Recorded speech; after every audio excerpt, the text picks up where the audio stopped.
आपण पाहत आहात BV महाराष्ट्र न्यूज, खबरबात महाराष्ट्राची।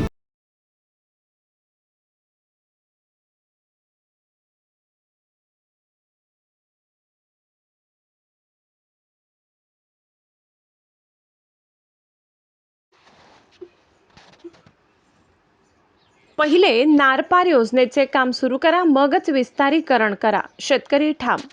बागलाण तालुक्यातील ब्राह्मणगाव येथे शेतकरी संघटनेची भव्य सभा आयोजित करण्यात आली।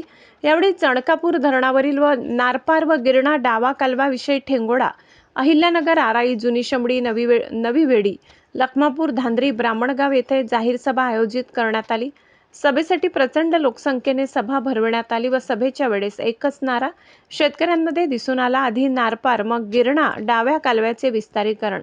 पहिले नारपारचं पाणी चणकापूर धरणात आणावे, मग गिरणा डाव्या कालव्याचे काम सुरू करावे, शेतकऱ्यांचा एकच नारा दिसून आला। आधी नारपारचे पाणी चणकापूरच्या धरणात आणावे, नंतर मगच गिरणा डाव्या कालव्याचे विस्तारीकरण करावे व पाठरुंदीकरण करावे, पण अस्तरीकरण होऊ देणार नाही। सगळ्या शेतकऱ्यांचा ठाम एकच निर्णय, आधी गिरणा डाव्या नारपारचे पाणी चणकापूर धरणात आणावे, त्याशिवाय आम्ही पुढील काम होऊ देणार नाही।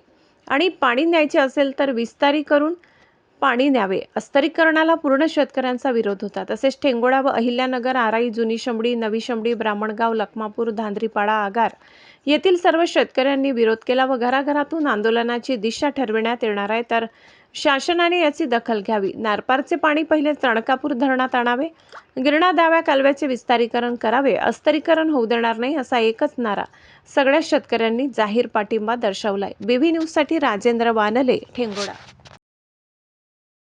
मरणावर बसलेलं हे आहे, हे काढून आम्हाला आमची सुखाने शेती करू द्यावी आणि ते पाणी सिंचनाला द्यावं। इकडे महानगरपालिका इलेक्ट्रिसिटीचं बिल भरण्यासाठी म्हणून हे नॅचरल ग्रॅव्हिटीने पाणी घेतात, म्हणून चणकापूरचं पंपिंगने पाणी घेत नाही।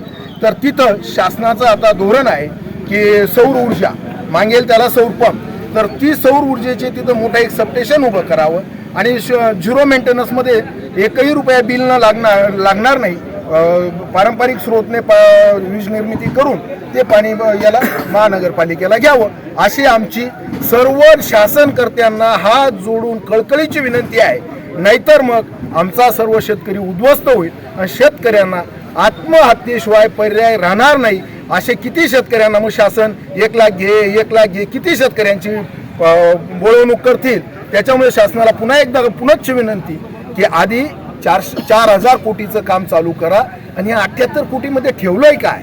आधी 4,000 कोटीचं काम चालू करा आणि मग 78 कोटीला हात लावा, तिथं पाणी उपलब्ध करा आणि कॅनलचं विस्तारीकरण करा, अशी त्यांना कळकळीची विनंती।